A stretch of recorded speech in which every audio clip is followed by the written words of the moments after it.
இந்த காலை வேலைக்காக தேவாதி தேவனுக்கு கோடான கொடி ஸ்தோத்திரம். இன்றைக்கும் இதை பார்த்து கொண்டிருக்கிற உங்களில் அநேகர் குறைவுகளோடு கூட பார்த்து கொண்டிருக்கிறீர்கள்.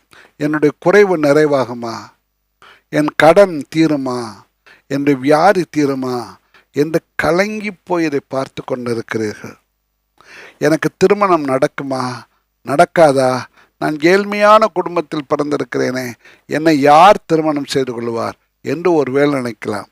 ஒரு இளவரசன் ஒருவன் ஒரு நகர்வலம் வரும்படியாய் வந்தார். ஒரு ஏழை பெண் கந்தல் ஆடையோடு ஒரு வீட்டில் வேலை பார்க்கிற பெண் இளவரசனை பார்க்க வேண்டும் என்று வந்தார். ஆனால் கூட்டத்தில் அவளை விடவில்லை. கிழிந்த ட்ரெஸ் போட்டிருக்கிறார், அழுக்கடைந்தவளாக இருக்கிறார் என்று துரத்தி விட்டார்கள். அவள் போய் ஒரு மரத்தடியிலே நின்று கொண்டு தன்னுடைய இளவரசனை பார்க்கும்படி நின்று கொண்டிருந்தார். கூட்டம் அலைமோதியது. இளவரசன் ரதத்தில் வந்து கொண்டிருந்தான். குதிரைகள் வேகமாய் போனது.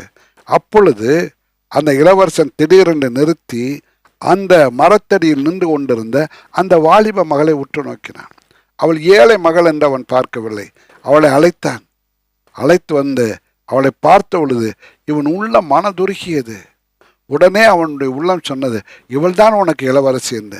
அவளை உடனே இளவரசியாக தன்னுடைய தேர்வை ஏற்றுக்கொண்டான். எத்தனை அற்புதம் பாருங்கள், எத்தனை அதிசயமான காரியம். இப்படி ஒரு காரியம் உங்கள் வாழ்க்கையில் நடக்காதா? நிச்சயமாய் நடக்கும். நல்ல இடத்துல திருமணத்தை கொடுத்து உயர் பதவிகள் உயர்ந்த ஸ்தானத்தில் உங்களை வைப்பார். அப்பொழுது தேவனை மறந்து விடாதிருங்கள். நான் உங்களுக்கு ஜெபிக்கட்டுமா? நல்ல தகப்பனே, உடைய பிள்ளைகளை ஆசீர்வதியும். இதே போல ஆண்டவரே, உடைய பிள்ளைகள் விரும்பின காரியத்தை கொடுத்து ஆசீர்வதிப்பீராக. இயேசுவின் நாமத்தில் பிதாவே, ஆமென்.